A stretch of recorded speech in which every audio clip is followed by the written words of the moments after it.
आज काय विशेष या बातमीपत्रामध्ये आपण सुरुवातीला पाहणार आहोत आजच्या लक्षवेधी अशा 3 महत्त्वाच्या बातम्या। पहिली महत्त्वाची बातमी आहे अँटिलिया स्फोटक आणि मनसुख हिरेन हत्या प्रकरणाची। या प्रकरणात आता एनआयएनं आरोप निश्चित केलेले आहेत। बडतर्फ पोलीस अधिकारी सचिन वाझे, प्रदीप शर्मांसह 10 आरोपींवर 5 वर्षांनी आरोप निश्चित केलेत। दुसरी महत्त्वाची आणि मोठी बातमी आहे सिद्धिविनायक मंदिरासंदर्भातील।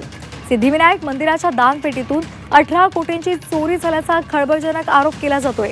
मनसे अध्यक्ष राज ठाकरेंनी हा गंभीर आरोप केलेला आहे आणि या संदर्भात चौकशी व्हावी अशी मागणी सुद्धा केलेली आहे।